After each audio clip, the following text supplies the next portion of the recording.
শবে বরাত ইসলামের মধ্যে অন্যতম একটি বরকতময় রাত, যার ফজিলত অসংখ্য হাদিস দ্বারা প্রমাণিত। এই রাতে অসংখ্য গুনাহগারকে আল্লাহ রাব্বুল আলামিন ক্ষমা করে দেন, তাদেরকে মাগফিরাত দান করেন। তো এই শাবান মাসের যে রজনীতে আল্লাহ রাব্বুল আলামিন তার বান্দাদেরকে মাফ করে দেন, হাদিসের পরিভাষায় তাকে লাইলাতুন নিসফি মিন শাবান নামে অবহিত করা হয়েছে। জোরে বলেন সুবহানাল্লাহ।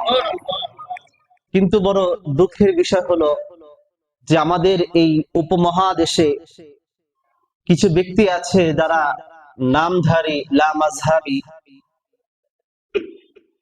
যারা লোক মুখে আহলে হাদিস নামে যারা পরিচিত, এই শবে বরাতকে তারা অস্বীকার করে। এই রাতটি নাকি কোনো কোরআন হাদিস দ্বারা সাব্যস্ত নয়। আমরা আজকের বয়ানের মাঝে তাদের কিতাব থেকেই আমরা দলিল দিব, তাদের কিতাব থেকেই আমরা প্রমাণ পেশ করব যে এই রাতের ফজিলত সম্পর্কে যারা তাদেরকে ইমাম হিসাবে মানে, তাদের লিখিত হাদিস যারা গ্রহণ করে, তারা কি বলেছে এই রাতের ব্যাপারে আমরা এটা তুলে ধরব। কারণ আমাদের ইমাম আবু হানিফা রাহমাতুল্লাহ আলাইহি বা হানাফি মাযহাবের যে আলেমগণ আছেন, বা আমাদের হানাফি মাযহাবের যারা ফকিহগণ আছেন, মুহাদ্দিসিন কিরামগণ আছেন, এদের তো অনেক প্রমাণ দলিল আদিল্লা আছে, সেটা বাদই দিলাম, বরং তাদের কিতাবটা তারা ঠিকভাবে পড়ে কিনা সেটাও আমাদের একটু দেখার বিষয়। শবে বরাত প্রথম শব্দটি হলো, এটি ফার্সি শব্দ, যে সব অর্থ হলো রাত, এটি হলো ফার্সি শব্দ। আর দ্বিতীয় যে বারাআত, এটি হলো আরবি শব্দ। সব অর্থ হলো রাত, বারাআত অর্থ হলো মুক্তি পাওয়া, নাজাত পাওয়া। এক কথায় এটার অর্থটা কি দাঁড়ালো? শবে বরাত মানে মুক্তির রাত, নাজাতের রাত। মানে সব অর্থ কি? জোরে বলেন। রাত কি নাম? সব অর্থ কি? রাত, শবে বরাত। আর বারাআত শব্দের অর্থ হলো মুক্তি পাওয়া, নাজাত পাওয়া। তাহলে অর্থটা কি দাঁড়ালো? মুক্তির রাত, নাজাতের রাত। তাহলে আমাদের বোঝা দরকার যে এই শবে বরাত, মুক্তির রাত বা নাজাতের রাত, হাদিসের মাঝে এর গুরুত্ব আছে কিনা। এখন আপনি যদি এই কথা বলেন যে শবে বরাত নামের কোন ফজিলত সম্পর্কে কোন হাদিসের মাঝে কোথাও নাই, এটাকে যদি কেউ সরাসরি অস্বীকার করে, তাহলে কথাটা কেমন হয়? যেমন আমাদের সমাজে যদি কোনো মানুষ এমন বলে যে নামাজের কথা কোন কোরআন হাদিসে নাই, আপনার কাছে বিষয়টা এটা কেমন লাগবে? বলেন, এই কথাটা কি সত্য না মিথ্যা? এটা নামাজের কথা কোরআন হাদিসে নাই, আছে তো সলাতের কথা আছে। কি কথা আছে? জোরে বলেন। সলাতের কথা আছে, সরাসরি নামাজের কথা তো নাই। বলেন, নামাজ আর সলাত এটা কি ভিন্ন কিছু? হ্যাঁ, এটা কি ভিন্ন কিছু না? একই। অনুরূপ ভাবে লাইলাতুম মিন শাবান,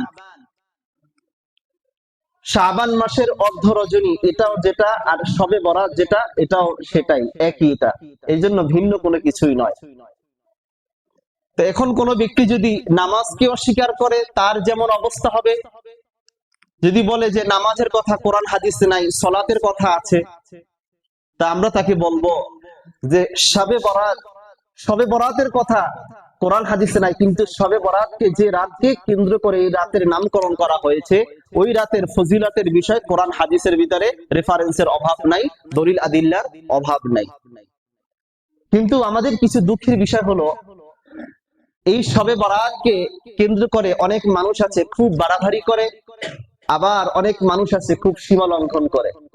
এই জন্য একদম বাড়াবাড়ি করাটাও আমাদের জন্য কখনোই উচিত নয়, আবার একদম সীমা লঙ্ঘন করাটাও কি, সীমা লঙ্ঘন করা, বাড়াবাড়ি করাটাও যেমন আমাদের জন্য উচিত নয়, আবার একদম ছাড়াছাড়ি করাটাও আমাদের জন্য উচিত নয়। মধ্যম পন্থা অবলম্বন করা সব থেকে বেশি ভালো। যারা শবে বরাতকে অস্বীকার করছে, তাদের দাবি কি? যে শবে বরাতের যে হাদিসগুলো আছে, এই হাদিসগুলো সহি নয়, যে এই রাতের ইবাদত করা এটা বেদাত। জোরে বলে নাউজুবিল্লাহ। নামধারী আহলে হাদিস লা মাযহাবী যারা আছে, তারা যাদেরকে অনুসরণ করে, তাদের অনুসরণের ব্যক্তিদের মধ্য থেকে যে শবে বরাত সম্পর্কে তারা কি কি মত দিয়েছে। যেমন তারা যাকে অনুসরণ করে এর মধ্যে অন্যতম একজন হলেন আল্লামা ইবনে তাইমিয়া রাহমাতুল্লাহি আলাইহি। তিনি এটি ফতোয়ার কিতাব লিখেছেন, ওই কিতাবের নাম হলো মাজমাউল ফাতওয়া। এই কিতাবের 23 নম্বর খণ্ড 136 নম্বর পৃষ্ঠার মাঝে তিনি উল্লেখ করেছেন লাইলাতুন নিসফি মিন শাবান, শাবান মাসের অর্ধ রজনীতে ফাকাদ ওয়ারিদা ফি ফাদলিহা মিনাল আহাদিসিল মারফুআতি ওয়াল আসারি। তিনি বলেন যে শাবান মাসের অর্ধ রজনী অর্থাৎ শবে বরাত সম্পর্কে যে মারফু হাদিসের এবং সাহাবাদের বক্তব্য থেকে অনেক ফজিলত বর্ণিত হয়েছে। জোরে বলেন সুবহানাল্লাহ। মা ইয়াক্তাদি আন্নাহা লাইলাতুন মুফাদ্দালাতুন ওয়া আন্না মিনাস সালাফি। আর সাহাবায়ে কেরামদের মধ্যে থেকে অনেকে এই সম্মানিত এবং মর্যাদা সম্পূর্ণ রাতকে এটার দ্বারা প্রমাণিত হয় যে এই সম্মানিত মর্যাদা সম্পূর্ণ রাত, এটা সাহাবায়ে কেরামদের অনেকের আমল এটার মধ্যে থেকে বর্ণিত আছে। সেটা কি? যে মান কানা ইয়াখুসুহা বিসসালাতি ফিহা, যে এই রাতটা যখন সাহাবায়ে কেরাম পেতেন তখন তারা সারা রাত নামাজে কাটিয়ে দিতেন। জোরে বলেন সুবহানাল্লাহ। ওয়া সাওমু শাহরি শাবান, এবং শাবান মাসের অর্ধ রজনীর এই যে দিনটা আছে এই দিনে তারা রোজা রাখতেন। এরা কাদের আমল বর্ণনা করেছেন? সাহাবাদের আমল বর্ণনা করেছেন। ওয়াকাদ জাআত ফীহি আহাদিসুন সহিহাতুন, তিনি বলেন এই রকমের আরো অনেক সহিহ হাদিস বর্ণিত হয়েছে। জোরে বলেন সুবহানাল্লাহ। তাহলে তারা যারা লা মাযহাবী, যারা আহলে হাদিস, তারা তাদের লাইনের ব্যক্তিদের কিতাবও তারা পড়ে না। তাদের লাইনের যারা আছে তারাও বলছে যে এই রাতে সাহাবাদের অনেক আমল দ্বারা অনেক মারফু হাদিস, অনেক সহিহ হাদিস এটা বর্ণিত আছে। এবং এই রাতে সাহাবায়ে কেরাম যখন এই রাতটাকে পেতেন, শবে বরাতের নামক এই রাতটা যখন পেতেন, তখন তারা রাত্রকে নামাজে কাটাতেন, দিনের বেলা তিনি রোজায় কাটিয়ে দিতেন তারা। জোরে বলেন সুবহানাল্লাহ। লা মাযহাবীদের আরেকজন আলেম শাইখ আব্দুর রহমান মুবারকপুরী, তিনি জামি' তিরমিজি নামক একটি হাদিসের কিতাব আছে, এই কিতাবের ব্যাখ্যা গ্রন্থে তিনি লিখেছেন তুহফাতুল আওজাঈ। এই জামি' তিরমিজির ব্যাখ্যা গ্রন্থের কিতাব, যে এর সরা তুহফাতুল আওজাঈর 3 নম্বর খণ্ড 365 নম্বর পৃষ্ঠার মাঝে তিনি উল্লেখ করেছেন ই'লাম আন্নাহু ক্বাদ ওয়ারিদা ফি ফাদিলাতি লাইলাতিন নিসফি মিন শাবান ইদ্দাত আহাদিস। অতএব তোমরা জেনে রাখো যে লাইলাতুন নিসফি মিন শাবানের যে ফজিলত সম্পর্কে যে সমস্ত বর্ণনাগুলো বর্ণিত হয়েছে এর অনেক হাদিস রয়েছে। জোরে বলেন সুবহানাল্লাহ। মাজমুউহা, যার সমষ্টি দ্বারা, ইয়াদুল্লু আলা আন্না লাহা আসলান, যার সমষ্টি দ্বারা এটা দালালত করে, এটা প্রমাণ করে যে সেটা মৌলিক ভাবে ফাহাদিহিল আহাদিসু বিমাজমুইহা হুজ্জাতুন, যে এই সমস্ত হাদিসগুলো এই সমষ্টির কারণে এটার দলিল আলা মান জাআমা আন্নাহু লাম ইয়াসবুত ফি ফাদিলাতি লাইলাতিন নিসফি মিন শাবান শাইউন, যে এটা প্রমাণ করে যারা এই ধারণা করে লাইলাতুন নিসফি মিন শাবানের ব্যাপারে কোনো কিছুই বর্ণিত হয়নি, তাদের বিরুদ্ধে এই সমস্ত হাদিসগুলো এটার দলিল। জোরে বলেন সুবহানাল্লাহ।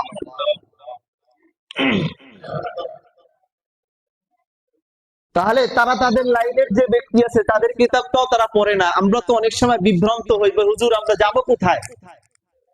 এক একজন আলেম এক এক রকমের কথা শুনে আমাদের বক্তব্য এমন হওয়া উচিত, আমাকে কোরআন সুন্নাহ দ্বারা দলিল আদিল্লার আলোকে যে বুঝাতে পারবে তার কথা আমি মানব। আমরা সমস্যা হয়ে গেছে, আমরা ব্যক্তি কেন্দ্রিক আমরা হয়ে গেছি। আমরা মনে করি আমি আমার ব্যাখ্যা গ্রন্থটা নিব আমার দলীয় লোক যে আছে বা আমি আমার ব্যাখ্যা গ্রন্থ আমার মনের সাথে যেটা মিলে, ইসলামটাকে আমরা এভাবে ব্যবহার করছি। ইসলামের জন্য আমরা হচ্ছি না, বরং ইসলামকে আমাদের জন্য বানিয়ে নিয়েছি। কেউ মডার্ন ইসলাম বানিয়ে ফেলছে, এটা আমরা মনে করছি এটাই আসলে ইসলাম। আসলে এটা ইসলাম নয়। আমাদের একটা কথা বোঝা দরকার, সব সময় আমাদের আমলের জন্য আদর্শ আমাদের সাহাবায়ে কেরাম, আমাদের আমলের জন্য আমাদের পথপ্রদর্শক আমাদের সাহাবায়ে কেরাম। কারণ সাহাবায়ে কেরাম যদি নবীজি সাল্লাল্লাহু আলাইহি ওয়াসাল্লামের কাছ থেকে যদি কোরআন না বুঝতেন, আমল না শিখতেন, তাহলে কখনোই আমরা কোরআন বুঝতে পারতাম না, কোনোদিন আমরা আমল শিখতে পারতাম না। আল্লাহ রাব্বুল আলামিন আল্লাহর নবী সাল্লাল্লাহু আলাইহি ওয়াসাল্লামকে শিখিয়েছেন। আল্লাহর নবী কাদেরকে শিখিয়েছেন? হ্যাঁ, জোরে বলেন, কাদেরকে শিখিয়েছেন? সাহাবায়ে কেরামদেরকে। আপনি যদি সাহাবাদেরকে আপনি মাইনাস করে দেন, তাহলে আপনি কাদের থেকে আপনি আমল গ্রহণ করবেন? সাহাবায়ে কেরাম কাদেরকে শিখিয়েছেন? তাবিঈনদেরকে। তাবিঈনগণ কাদেরকে শিখিয়েছেন? তাবিঈনদেরকে শিখিয়েছেন। ধারাবাহিকভাবে এভাবে চলে আসছে। না, আপনি যদি সাহাবাদের কি বলেন আমি সত্যের মাপকাঠি, তাদেরকে মানি না, তাহলে আপনি কাদের থেকে আপনি আমল নিবেন? কি আপনার দলীয় নেতার কাছ থেকে আপনি আমল নিবেন? আপনার মতো ব্যক্তিত্ব গোমরা হবে, আপনার মতো ব্যক্তিত্ব পথভ্রষ্ট হবে, এটাই তো স্বাভাবিক। সম্মানিত মুসল্লিয়ানি কেরাম, এরপরে এই লামাযহাবীদের ওই লাইনের আরেকজন ব্যক্তি যে শায়েখ নাসিরউদ্দিন আলবানী, তিনি লামাযহাবীদের একজন ইমাম। আপনি তার সামনে ইমাম বুখারীর কথা আপনি উল্লেখ করবেন, তখন তিনি খোঁজ করবে যে নাসিরউদ্দিন আলবানী রাহমাতুল্লাহ আলাইহি কি বলেছেন। আবার ইমাম তিরমিজির কথা উল্লেখ করবেন, ইমাম মুসলিমের কথা উল্লেখ করবেন, নাসিরউদ্দিন আলবানী কি বলেছেন। নাসিরউদ্দিন আলবানী সাহেব তার কিতাবের মাঝে উল্লেখ করেছেন, তার একটি হাদিসের কিতাব সিলসিলাতুল আহাদিসিস সহিহ, এই কিতাবের 3 নম্বর খণ্ড 138 নম্বর পৃষ্ঠার মাঝে তিনি উল্লেখ করেছেন যে 139 নম্বর হাদিস, আল্লাহ নবী সাল্লাল্লাহু আলাইহি ওয়াসাল্লামের একটা হাদিস তিনি এখানে উল্লেখ করেছেন। قال رسول الله صلى الله عليه وسلم, আল্লাহ রাসূল সাল্লাল্লাহু আলাইহি ওয়াসাল্লাম বলেন, ইন্নাল্লাহা লা ইয়াত্তালিউ ইলা খালকিহি ফি লাইলাতিন নিসফি মিন শাবান। আল্লাহ রাসূল সাল্লাল্লাহু আলাইহি ওয়াসাল্লাম বলেন, নিশ্চয় আল্লাহ রাব্বুল আলামিন তার সৃষ্টির দিকে মনোযোগ আরোপ করেন, সৃষ্টির দিকে মনোযোগ দেন। শাবান মাসের একটা রজনী আছে, সেটা কোন রাত? সেটা কোন রজনী? লাইলাতুন নিসফি মিন শাবান, সেটা হলো শাবান মাসের অর্ধ রজনী, অর্থাৎ শবে বরাতের রাতে। জোরে বলেন সুবহানাল্লাহ। ফায়াগফিরু লিজামিই খালকিহি, আল্লাহ রাব্বুল আলামিন তার সমস্ত সৃষ্টি জীবদেরকে maaf করে দেন। ইল্লা লিমুশরিকিন আও মুসাহিনিন, তবে 2 শ্রেণীর মানুষদেরকে আল্লাহ রাব্বুল আলামিন maaf করেন না। 1 নাম্বার, যে ব্যক্তি আল্লাহ রাব্বুল আলামিনের সাথে শিরিক করে, মুশরিকদেরকে maaf করেন না।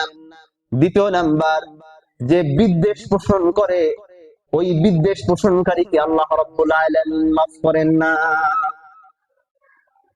তাহলে বলেন, এখানে কি আমরা নাসিরউদ্দিন আলবানীর উল্লেখিত যে তিনি আল্লাহর নবীর হাদিস উল্লেখ করেছেন, তার দ্বারা শবে বরাতের ফজিলত আমরা পেলাম কিনা? তো যদি তাদের লাইনের, তাদের অনুসরণীয় ব্যক্তিরাই যদি শবে বরাতকে যদি তারা স্বীকার করে থাকেন, তার ফজিলত যদি বর্ণনা করে থাকেন, তাহলে আমরা তাদের অনুসারী হয়ে কিভাবে আমরা শবে বরাতকে প্রত্যাখ্যান করছি?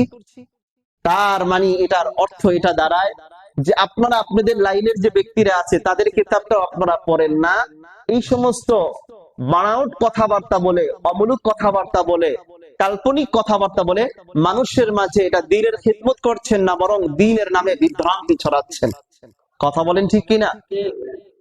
সম্মানিত হাজিরিন, এই রকমের যদি দলিল দিতে যাই, একটার পর একটা, ঘন্টার পর ঘন্টা এভাবে দলিল দেওয়া যাবে।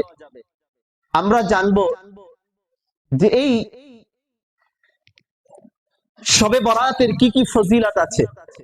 আল্লাহর নবী সাল্লাল্লাহু আলাইহি ওয়াসাল্লাম শবে বরাত সম্পর্কে কি কি বলেছেন, এই বিষয় সম্পর্কে আমরা যাই।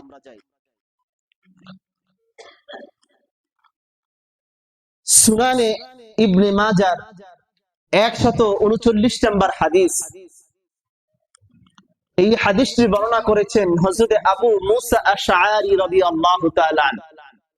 عن أبي موسى الأشعري رضي الله تعالى عنه عن النبي صلى الله عليه وسلم قال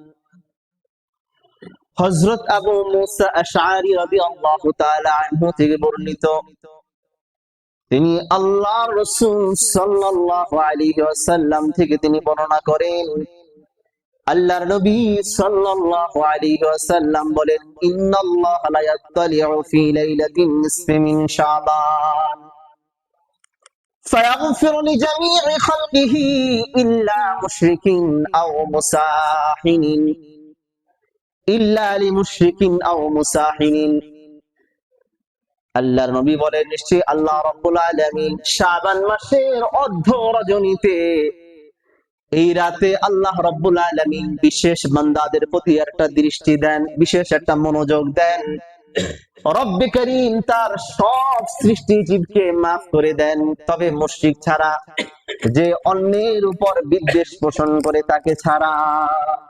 তাহলে বলেন, এই রাতে ফজিলত, এই রাতের মর্যাদা আছে কি নাই? হ্যাঁ, জোরে বলেন, আছে কিনা? কোন সন্দেহ আছে? আল্লাহ নবীর কথা কি মিথ্যা হতে পারে? আপনার মনে যদি সন্দেহ জাগে, আমি হাদিস নাম্বার গুলো বলছি, আপনি আপনার মোবাইলের অ্যাপস দিয়ে, হাদিস নামক যে অ্যাপস আছে, ওই অ্যাপস দিয়ে আপনি হাদিসগুলো মিলিয়ে দেখেন যে আমার কথাটা সত্যতা কিনা। আমার কথার সত্যতা আপনি যাচাই করেন, যদি না পান তারপরে এসে আমাকে বলবেন যে হুজুর, আপনি যে কথাগুলো বলছেন এই কথাটা সহিহ না, আমরা এটা দলিলটা পাইনি, আমি আপনাকে বের করে দিচ্ছি। তো যদি আল্লাহর নবীর হাদিসের ভিতরে যদি আপনি পেয়ে থাকেন, যদি দলিল দ্বারা আপনি এগুলো পেয়ে যান, তাহলে আপনারটা মানতে অসুবিধা কোথায়? জামিয়া তিরমিজি শরীফের হাদিস 739 নম্বর হাদিস। এই হাদিসটি বর্ণনা করেছেন আম্মা জান আয়েশা সিদ্দিকা রাদিয়াল্লাহু তাআলা আনহা। عن عائشة رضي الله تعالى عنها قالت, হযরত আয়েশা সিদ্দিকা রাদিয়াল্লাহু তাআলা আনহা থেকে বর্ণিত, তিনি বলেন, قالت, তিনি বললেন, فقدت النبي صلى الله عليه وسلم ذات ليلة, কোন এক রাতে আল্লাহর নবী সাল্লাল্লাহু আলাইহি ওয়াসাল্লাম আমার ঘরে তাশরীফ আনলেন। আমার ঘরে আল্লাহর নবী পালা ছিল, আমার ঘরে আল্লাহর নবী রাত্রি যাপন করবেন। হঠাৎ করে আল্লাহর নবী উধাও হয়ে গেলেন। আল্লাহর নবীকে কিছুক্ষণের জন্য হারিয়ে ফেললাম। ফাখরাজতু, তখন আমি বের হয়ে গেলাম। আতলুবুহু ফাইদা হুয়া বিল বাকি, আমি আল্লাহর নবীকে তলব করার জন্য, আল্লাহর নবীকে খোঁজার জন্য আমি বের হয়ে গেলাম। হঠাৎ করে আল্লাহর নবীকে আমি পেয়ে গেলাম জান্নাতুল বাকির কাছে। জোরে বলে সুবহানাল্লাহ। কি অবস্থায় পেলাম? রাফিউন রাসাহু ইলাস সামাই, আল্লাহর নবী সাল্লাল্লাহু আলাইহি ওয়াসাল্লাম আসমানের দিকে তার মাথা উত্তোলন করে তাকিয়ে আছেন। আল্লাহর নবী দোয়া করছেন। ফাকালা ইয়া আয়েশাতু, আল্লাহর নবী অনুভব করতে পারলেন, আয়েশাকে তিনি দেখতে পেলেন। আল্লাহর নবী বুঝে ফেললেন যে আমি আয়েশার ঘর থেকে আমি চলে এসেছি, আয়েশা আমাকে খোঁজার জন্য বের হয়ে গিয়েছে। এবার আল্লাহর নবী আয়েশার মনের ভাবটা তিনি বুঝে ফেললেন। ফাকালা ইয়া আয়েশাতু, আল্লাহর নবী আয়েশাকে বললেন, ও আয়েশা, আকুনতি তাখফিনা আন ইয়াহিফাল্লাহু আলাইকি ওয়া রাসূলু, আয়েশা তুমি কি আশঙ্কা করছিলা যে আল্লাহ এবং তার রাসূল তোমার উপরে অবিচার করবে, যে আজকের তোমার সাথে আমার রাত্রি যাপনের বন্টন, তোমার বন্টনকে বাদ দিয়ে আমি অন্য একজন স্ত্রীর ঘরে গিয়ে আমি রাত্রি যাপন করব, এরকম অবিচার কি আমি তোমার উপরে করব? قالت, আম্মা জান আয়েশা সিদ্দিকা রাদিয়াল্লাহু তাআলা আনহা বললেন, কুলতু ওয়া মা বিযালিকা, আম্মা জান আয়েশা সিদ্দিকা রাদিয়াল্লাহু তাআলা আল্লাহর নবীর কথাটা তিনি বুঝতে পারলেন। তিনি বললেন, আমার মনের মধ্যে যেটা ছিল আল্লাহর নবী সেটা ধরে ফেলেছেন। জোরে বলেন সুবহানাল্লাহ। এবার তিনি বলেন, ওয়ালাকিন্নী, নিশ্চয় আমি, জানান্তু আন্নাকা আতাইতা বা'দা নিসাইক, ওগো আল্লাহর নবী, আমি তো ধারণা করেছিলাম যে আপনি অন্য কোন স্ত্রীর কাছে রাত্রি যাপনের জন্য গিয়েছেন। ফাকালা, তখন আল্লাহর নবী সাল্লাল্লাহু আলাইহি ওয়াসাল্লাম বলেন, ও আয়েশা, তুমি কি জানো কেন আমি তোমার ঘর থেকে এই রাতে বের হয়ে এসেছি? শোনো, ইন্নাল্লাহা তাআলা ইয়ানসিরু লাইলাতান নিসফি মিন শাবানা ইলা সামাঈদ দুনিয়া। ও আয়েশা, শোনো, এটা হলো এমন একটা রাত, শাবান মাসের অর্ধ রজনী, শবে বরাতের রাত। এই রাতে আল্লাহ তাআলা দুনিয়ার আসমানের নিকটবর্তী চলে আসে। জোরে বলেন সুবহানাল্লাহ। ফায়াগফিরু লিআকতারি মিন আদাদি শা'রি গনামি কালবিন। বনু কালব গোত্রের যত বকরি আছে, বকরির যে পশম আছে, এর চাইতে বেশি বান্দাদেরকে আল্লাহ রাব্বুল আলামিন ক্ষমা করে দেন। এই জন্য এই রাতটা যেহেতু ক্ষমার রাত, এই রাতটা যেহেতু মাগফিরাতের রাত, তাই আমি চলে এসেছি আল্লাহ রাব্বুল আলামিনের কাছে একটু মাফ চাওয়ার জন্য। আমি এই জন্য চলে এসেছি আল্লাহ রাব্বুল আলামিনের কাছে কিছু দোয়া করার জন্য আমি চলে এসেছি।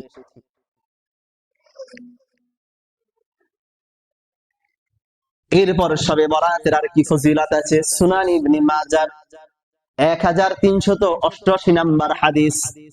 এই হাদিসটি বর্ণনা করেছেন হযরত আলী ইবনে আবি তালিব রাদিয়াল্লাহু তাআলা আনহু। হযরত আলী ইবনে আবি তালিব রাদিয়াল্লাহু তাআলা আনহু তিনি হাদিসটি বর্ণনা করেন, আলী ইবনে আবি তালিব قال قال رسول الله صلى الله عليه وسلم। হযরত আলী ইবনে আবি তালিব রাদিয়াল্লাহু তাআলা আনহু থেকে বর্ণিত, তিনি বলেন, আল্লাহ রাসূল সাল্লাল্লাহু আলাইহি ওয়াসাল্লাম বলেন, ইদা কানাত লাইলাতুন নিসফি মিন শাবান ফাকুমু লাইলাহা। আল্লাহ নবী বলেন, যখন শাবান মাসের অর্ধ রজনী আসে, তখন ওই রাতে তোমরা নামাজে দাঁড়িয়ে যাও, নামাজ পড়ো। যখন শাবান মাসের অর্ধ রজনী যখন আসে, তখন তোমরা কি করো? নামাজ পড়ো। তখন তোমরা বেশি বেশি আল্লাহ তাআলার কাছে নামাজে দাঁড়িয়ে যাও, নফল নামাজ তোমরা আদায় করো। ওয়াসুমু নাহারাহা, আর ওই রাতের যে দিনের বেলা, সে পরের দিন দিনের বেলায় তোমরা রোজা রাখো। তাহলে বলেন, শবে বরাতে আমাদের জন্য কি করণীয়? রাতকে নামাজের মাধ্যমে কাটানো, দিনকে রোজার মাধ্যমে কাটানো। যদি বলেন, দিনকে কিসের মাধ্যমে কাটানো? রোজার মাধ্যমে কাটানো। রাতকে কিসের মাধ্যমে কাটানো? নামাজের মাধ্যমে কাটানো। فإن الله ينزل فيها لغروب الشمس إلى سماء الدنيا। আল্লাহ নবী বলেন, কেননা নিশ্চয় আল্লাহ রাব্বুল আলামিন সূর্য যখন ডোবার সাথে সাথে, সূর্য ডোবার সাথে সাথে তিনি দুনিয়ার আসমানের কাছে চলে আসেন। দুনিয়ার নিকটবর্তী আসমানের কাছে আল্লাহ রাব্বুল আলামিন চলে আসেন। ফায়াকুল, এসে আল্লাহ রাব্বুল আলামিন বলেন, আলা মিন মুস্তাগফিরিন লি ফাআগফির লাহু। আমার বান্দাদের মধ্য থেকে আছো এমন কেউ যে আমার কাছে ক্ষমা চাবে, আমি আল্লাহ রাব্বুল আলামিন তাকে মাফ করে দিব। কারো গুনাহ হয়ে গেছে অতীতে, আমার কাছে গুনাহের জন্য আমার কাছে ইস্তেগফার করো, আমার কাছে মাফ চাও, আমি আল্লাহ রাব্বুল আলামিন তোমাকে মাফ করার জন্য প্রস্তুত। জোরে বলেন সুবহানাল্লাহ। আলা মুস্তারসিকুন ফাআরসুকহু। আল্লাহ রাব্বুল আলামিন বলেন, কেউ আছে অভাবের মধ্যে আছো, কেউ রিজিকের সংকটের মধ্যে আছো, এমন কেউ কি আছো যে আমার কাছে তুমি রিজিক চাবে, আমি আল্লাহ রাব্বুল আলামিন তাকে রিজিক দান করব। আলা মুবতালিন ফাআফিয়াহু। আল্লাহ রাব্বুল আলামিন বলেন, দুনিয়ার মধ্যে এমন কোন মানুষ আছে নাকি যে বিপদগ্রস্ত হয়ে গেছো, বিভিন্ন রোগে আক্রান্ত হয়ে গিয়েছো, সে মুক্তি পেতে চাও, তাহলে আমার কাছে চাও, আমি আল্লাহ রাব্বুল আলামিন তার রোগ থেকে, তার বিমার থেকে আমি মুক্তি দিয়ে দিব। জোরে বলেন সুবহানাল্লাহ। আল্লাহর নবী বলেন, আলা কাযা হাত্তা ইয়াতলাউল ফজর। ফজর উঠিত হওয়া পর্যন্ত আল্লাহ রাব্বুল আলামিন বান্দাদেরকে এভাবে সম্বোধন করে করে করে করে ভাবে ডাকতে থাকে। জোরে বলেন সুবহানাল্লাহ। তাহলে বলেন শবে বরাতের রাতের ফজিলত আছে কি নাই? মুসান্নাফ ইবনে আব্দুর রাজ্জাকের 8175 নম্বর হাদিস। এই হাদিসটি বর্ণনা করেছেন হযরত আব্দুল্লাহ ইবনে উমর রাদিয়াল্লাহু তাআলা আনহু। عن عبد الله بن عمر رضي الله تعالى عنه قال হযরত আব্দুল্লাহ ইবনে উমর রাদিয়াল্লাহু তাআলা আনহু থেকে বর্ণিত, তিনি বলেন, খামসু লায়ালিন লা ইয়ারুদ্দু ফীহিন্না দুআ। পাঁচটা রাত্র এমন আছে যে রাত্রে যদি কোনো বান্দা দোয়া করে আল্লাহ রাব্বুল আলামিন তার দোয়াকে ফিরিয়ে দেন না। কয় রাত আছে জোরে বলেন? সারা বছরের মাঝে পাঁচটা রাত এমন আছে, এই রাত্রে যদি বান্দা আল্লাহ রাব্বুল আলামিনের কাছে দোয়া করে আল্লাহ রাব্বুল আলামিন তার দোয়াকে ফিরিয়ে দেন না। এক নাম্বার লাইলাতুল জুমআ, জুমার রাত। এই রাতে যদি কোনো বান্দা আল্লাহ রাব্বুল আলামিনের কাছে দোয়া করে আল্লাহ রাব্বুল আলামিন তার দোয়া ফিরিয়ে দেন না। জোরে বলেন সুবহানাল্লাহ। ওয়া আউয়ালু লাইলাতিন মিন রজব, রজব মাসের সর্বপ্রথম রাত। এই রাতে যদি কোনো বান্দা আল্লাহ রাব্বুল আলামিনের কাছে দোয়া করে আল্লাহ রাব্বুল আলামিন তার দোয়াকে ফিরিয়ে দেন না। এটা কয় নাম্বার? হ্যাঁ, দ্বিতীয় নাম্বার। তিন নাম্বার ওয়ালাইলাতুন নিসফি মিন শাবান, শাবান মাসের অর্ধ রজনী শবে বরাতের রাতে যদি কোনো ব্যক্তি দোয়া করে আল্লাহ রাব্বুল আলামিন তার দোয়াকে ফিরিয়ে দেন না। চতুর্থ নাম্বার আর পঞ্চম নাম্বার একসাথে, ওয়ালাইলাতুল ঈদাইন, দুই ঈদের রাত। তাহলে দুই ঈদের রাত থেকে ঈদুল ফিতর এবং ঈদুল আযহা বা ঈদুল আজহার। ঈদুল ফিতর রমজানের ঈদের দিন। এই ঈদের রাতে, রমজানের ঈদের রাতে যদি কোনো ব্যক্তি দোয়া করে, ঈদুল ফিতরের দিনে যদি ঈদুল ফিতরের রাতে কোনো ব্যক্তি দোয়া করে আল্লাহ রাব্বুল আলামিন তার দোয়া ফিরিয়ে দেন না। আবার ঈদুল আযহা, ঈদুল আজহারের রাতে যদি কোনো ব্যক্তি দোয়া করে আল্লাহ রাব্বুল আলামিন তার দোয়াকে ফিরিয়ে দেন না। তাহলে বলেন কয়টা রাত? পাঁচটি রাত। কয়টি রাত? পাঁচটি রাত। যদি কোনো বান্দা আল্লাহ রাব্বুল আলামিনের কাছে দোয়া করে আল্লাহ রাব্বুল আলামিন তার দোয়া ফিরিয়ে দেন না। তাহলে বলেন এর মাঝে শবে বরাতের রাত্র আছে কি নাই? তাহলে এই রাত্রে আমাদের ইবাদত করার দরকার আছে কিনা? হ্যাঁ, ইবাদত করার দরকার আছে কিনা? আমরা কি বেশি বাড়াবাড়ি করবো না একদম ছাড়াছাড়ি করবো না মধ্যম পন্থা অবলম্বন করব? যদি আপনারা মধ্যম পন্থা অবলম্বন করতে চান তাহলে এই রাত্রে আমাদের কিছু করণীয় বিষয় আছে, তো এই রাত্রে আমাদের কিছু বর্জনীয় বিষয়ও আছে। তাহলে এগুলো জানার দরকার আছে কিনা জোরে বলেন? আচ্ছা, এই রাত্রটাকে আমরা কিভাবে কাটাতে পারি? আমরা আপনাদের সামনে 8টা বিষয় উল্লেখ করব। এই 8টা কাজ যদি আমরা করি তাহলে আশা করা যায় যে এই রাত্রের পুরোপুরি হক আমরা আদায় করতে পারবো ইনশাআল্লাহ। কি সবাই মনোযোগ সহকারে শুনবেন? না শুধু শুনবেন নাকি আমলও করবেন? আমল করবেন সবাই ইনশাআল্লাহ। এক নাম্বার, আমরা এই রাত পেয়ে আমরা কি কি আমল করব? এটা আমরা বেশি বেশি আমরা ইবাদত করব, দোয়া করব, নামাজ পড়ব, অর্থাৎ বেশি বেশি আমরা ইবাদত বন্দেগী করব। আমরা এই রাতে অনেক সময় আমাদের অনেক ভুল জিনিস আছে যে বলি যে সূরা ইখলাস এতবার পড়লে এত ফজিলত, সূরা ফাতিহা এতবার, সূরা ইখলাস 3বার পড়লে এই ফজিলত। এগুলো আসলে কোন সহিহ হাদিস দ্বারা বর্ণিত নাই। শবে বরাত বলেন, শবে কদর বলেন, এই নামাজের জন্য আলাদা কোনো নিয়ম নাই। আপনি যে কোনো নফল নামাজ আপনি চাইলে পড়তে পারেন, আপনার যে কোনো কাজা নামাজ চাইলে আপনি এটা পড়তে পারেন, আপনি যে কোনো ইবাদত আপনি চাইলে এটা করতে পারেন। এর জন্য নির্দিষ্ট কোনো কি নাই, কোনো নামাজ নাই, নির্দিষ্ট কোনো নামাজ নাই। আপনার যে কোনো নফল নামাজ আপনি পড়তে পারেন, আবার চাইলে আপনি কোরআন তিলাওয়াত করতে পারেন, জিকির আজকারও করতে পারেন। বলে যে সবে বরাতের নামাজ, সবে বরাতের নির্দিষ্ট কোনো নামাজ নাই। সবে কদরের নামাজ, সবে কদরের কি নেই, কোনো নির্দিষ্ট নামাজ নাই।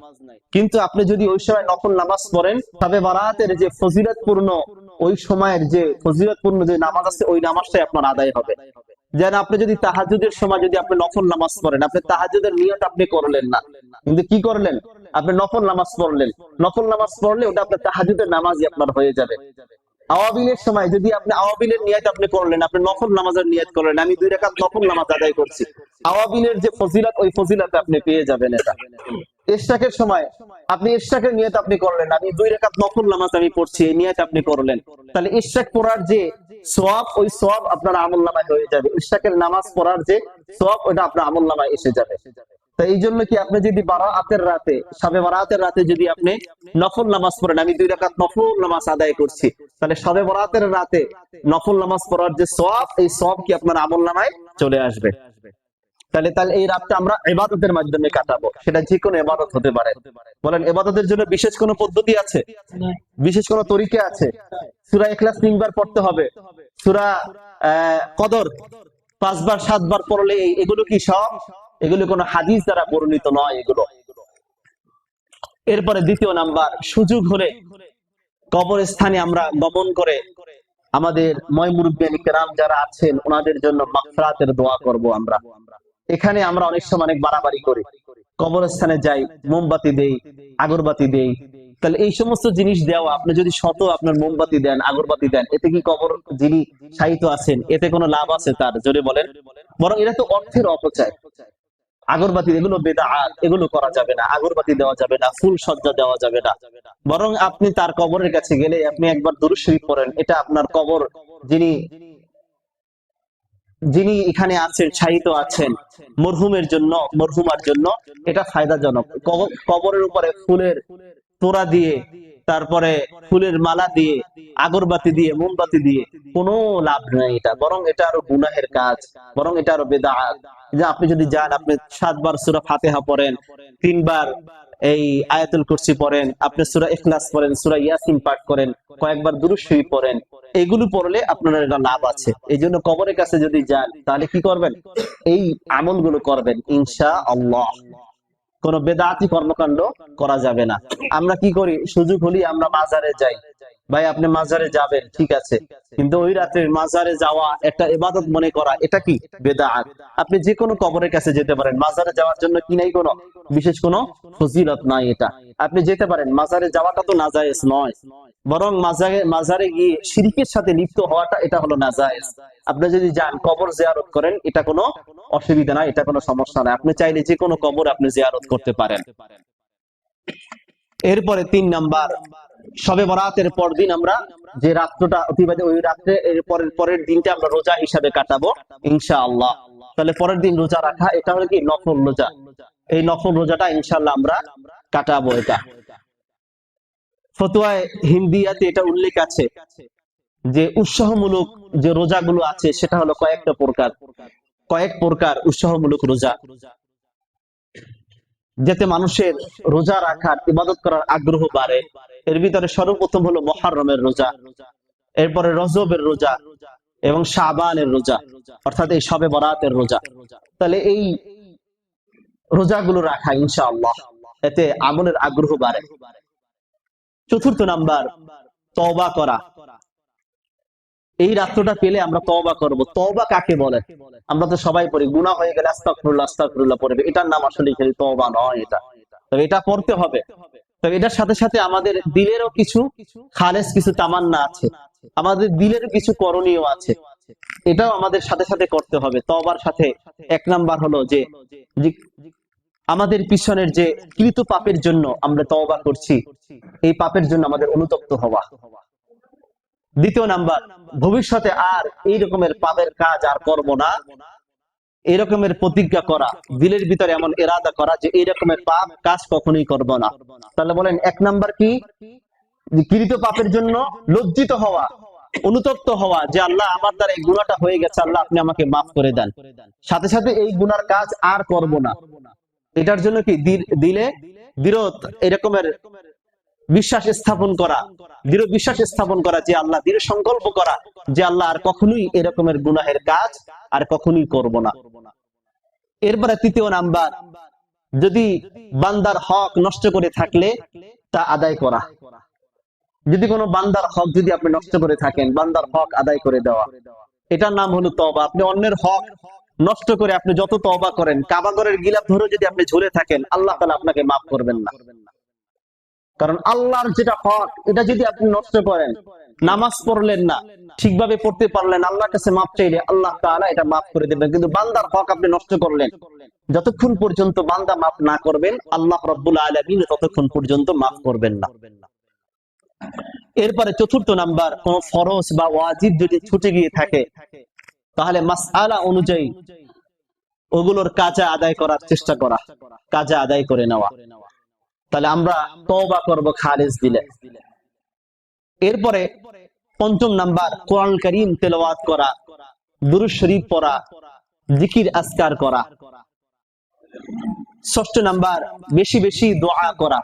দোয়া কি শুধু নিজের জন্য করবেন না, সারা বিশ্বের মুসলমানদের জন্য করবেন, সারা বিশ্বের মুসলমানদের জন্য করবেন, বিশেষ করে উম্মতে মুসলিমার জন্য করবেন, যারা আল্লাহর জমিনে আল্লাহর দ্বীন কায়েম করতে চান, যারা আল্লাহর জমিনে আল্লাহর দ্বীনকে বিজয় করতে চান, যারা লিআলাই কালিমাতুল্লাহর জন্য নিজের রক্তকে আল্লাহর জমিনে ঢেলে দিচ্ছেন, তাদের জন্য দোয়া করবেন। সারা বিশ্বের মধ্যে মুজাহিদদের জন্য দোয়া করবেন, সারা বিশ্বের মধ্যে মুজাহিদদের জন্য দোয়া করবেন। হামাস মুজাহিদদের জন্য দোয়া করবেন যেন আল্লাহ তাআলা আমাদের মুসলমানদের প্রথম কিবলাকে মুসলমানদের দখলে এনে দেন, মুসলমানদের জন্য আবাদ ভূমি বানিয়ে দেন। নাপাক ইসরায়েলি হায়নাদের থেকে যেন মুসলিম উম্মাহকে আল্লাহ রাব্বুল আলামিন হেফাজত করেন। ইহুদি খ্রিস্টানদের কবল থেকে যেন মুসলমানদেরকে আল্লাহ রাব্বুল আলামিন হেফাজত করেন। কোরআন সুন্নাহ মোতাবেক যেন মুসলমানদের চলার তৌফিক দান করেন। দোয়ার মধ্যে সবসময় এটা উল্লেখ করবেন, মুজাহিদদের জন্য দোয়া করবেন। এরপরে 7 নাম্বার, এই রাতে কিছু কিছু দান সদকা করব আমরা, যে মৃতদের জন্য দান সদকা করব ইনশাআল্লাহ। 8 নাম্বার, সালাতুত তাসবিহ নামাজ আমরা এটা আদায় করব। সালাতুত তাসবিহ নামাজ আল্লাহর নবী এটা অনেক, এটার উপরে উৎসাহ দিয়েছেন। হযরত আব্দুল্লাহ ইবনে আব্বাস রাদিয়াল্লাহু তাআলা আনহু বলেছেন যে হযরত আব্বাস রাদিয়াল্লাহু তাআলা আনহুকে বলেছেন আল্লাহর নবীর চাচা, যে চাচা আপনি জীবনে একবার হলো সালাতুত তাসবিহ নামাজটা আপনি পড়বেন, বছরে একবার হলো পড়বেন, মাসে একবার হলো পড়বেন, সপ্তাহে একবার হলো এটা পড়বেন। এজন্য আমরা যারা এখনো আমাদের জীবনে পড়া হয় না, ইনশাআল্লাহ নামাজটা আমরা পড়ে নিব, নিয়মটা আমরা জেনে নিব। এটা হলো আমাদের এই রাতে এই 8টা বিষয় ইনশাআল্লাহ আমরা করব। এবার এই রাতে আল্লাহ রাব্বুল আলামিন যাদেরকে ক্ষমা করেন না, এত বরকতময় রাত যারা পায় কিন্তু আল্লাহর কাছ থেকে তারা ক্ষমা নিতে পারে না, তারা কারা? যারা 1 নাম্বার, যে যারা আল্লাহ রাব্বুল আলামিনের সাথে শিরিক করে, এই শিরিককারীকে আল্লাহ রাব্বুল আলামিন ক্ষমা করেন না। 2 নাম্বার, যারা হিংসুককে আল্লাহ রাব্বুল আলামিন ক্ষমা করেন না। 3 নাম্বার, যারা আত্মীয়তার সম্পর্ক ছিন্নকারী, তাদেরকে আল্লাহ রাব্বুল আলামিন ক্ষমা করেন না। 4 নাম্বার, যে পুরুষ টাকনুর নিচে কাপড় পরিধান করে বা লুঙ্গি বা পায়জামা পরিধান করে টাকনুর নিচে, বলেন এমন মানুষের সংখ্যা আছে কিনা বলেন? বরং এখন তো এটা ফ্যাশন হয়ে গেছে পুরুষদের, বরং উচিত ছিল এমন যে পুরুষরা টাকনুর উপরে পরিধান করবে, মেয়েরা টাকনুর নিচে পরিধান করবে। এখন বিপরীত হয়ে গেছে, পুরুষরা টাকনুর নিচে কাপড় পরিধান করে, মেয়েরা টাকনুর উপরে কাপড় পরিধান করে। এই রকমের যারা করবে আল্লাহ রাব্বুল আলামিন তাদেরকে ক্ষমা করবেন না। 5 নাম্বার, পিতামাতার অবাধ্য সন্তান, যে সন্তান পিতামাতার কথা মান্য করে না, পিতামাতার অবাধ্য সন্তান, তাকে আল্লাহ রাব্বুল আলামিন ক্ষমা করেন না। 6 নাম্বার, মদ্যপানে অভ্যস্ত ব্যক্তি, নেশা জাতীয় দ্রব্য পানে অভ্যস্ত ব্যক্তি, যারা সিগারেট খায়, বিভিন্ন ধূমপান সেবন যারা করে, এই সমস্ত অভ্যস্ত ব্যক্তি যারা আছে তাদেরকে আল্লাহ রাব্বুল আলামিন ক্ষমা করেন না। 7 নাম্বার, অন্যায় ভাবে কাউকে হত্যাকারী, একে আল্লাহ রাব্বুল আলামিন ক্ষমা করেন না। এরপর আসেন এই রাতে আমাদের বর্জনীয় কিছু বিষয় আছে, যে এই জিনিসগুলো আমাদের বর্জনীয় করা দরকার। আতশবাজি করা, পটকা ফুটানো, তারাবাতি জ্বালানো, এই সমস্ত বিষয়গুলো থেকে আমাদের বিরত থাকা দরকার। দ্বিতীয় নাম্বার, মসজিদ বা ঘর বাড়ি বা দোকানপাট আলোকসজ্জা করা, শবে বরাতকে কেন্দ্র করে এরকম আলোকসজ্জা করা, এগুলোকে বেদাত। বরং আপনার আমল দ্বারা আপনার জীবনটাকে আপনি আলোকসজ্জা করেন, বাহ্যিক আলো দিয়ে, বাহ্যিক ভাবে এটাকে না সাজিয়ে, বরং আপনার আমল দ্বারা আপনার জীবনটাকে ওদিনকে রাত্রে আপনি সাজান, আমল দ্বারা আপনার শরীরটাকে আপনি সাজান। তৃতীয় নাম্বার, হালুয়া, রুটি, খিচুড়ি পাকানো, ভালো খাবারের আয়োজন করা, যে এমন আসলে এটা না করা, মা বোনদেরকে ইবাদতের জন্য লাগিয়ে দেওয়া, যে অন্যান্য দিন যেটা খেয়েছেন ওই দিনও ঠিক ওইভাবেই খাবেন। বিশেষ দিনে বিশেষ খাওয়ার মাঝে কোনো ফজিলত নাই, বরং বিশেষ ইবাদতের মাঝে কি আছে? ফজিলত আছে। ওদিনকে রাতে বেশি বেশি ইবাদত করতে পারলে এটা লাভ আছে। সারাদিন হালুয়া, রুটি, রুটি পিঠা, আরো শীতে শীত আছে, হালকা হালকা হাঁসের গোছ, এগুলো খেতেও তো ভালো লাগে। শরীরকে চাহাত না দিয়ে, শরীরকে খাবার না দিয়ে, স্বাভাবিক খাবার খেয়ে বরং আল্লাহর ইবাদতের ভিতরে লেগে যায়, মা বোনদেরকে আল্লাহর ইবাদতের ভিতরে লাগিয়ে দেন। এই জন্য মা বোনদেরকে আমরা আল্লাহর ইবাদতের প্রতি আমরা উৎসাহ করব, উৎসাহ দিব, আমরা নিজেরাও উৎসাহিত হব ইবাদতের প্রতি। খাবারের দিকে আমরা মনোযোগী না হই, আল্লাহর ইবাদত দিকে আমরা মনোযোগী হই। আল্লাহ রাব্বুল আলামিন যেন এই শবে বরাতকে আমাদের যে সমস্ত বিষয়গুলো করণীয় আছে এগুলো যাতে আমাদের করার তৌফিক দান করেন, যে সমস্ত বিষয়গুলো আমাদের বর্জনীয় আছে এই সমস্ত বিষয়গুলো থেকে আমাদের বর্জন করার তৌফিক দান করেন। ওমা তাওফীকি ইল্লা বিল্লাহ।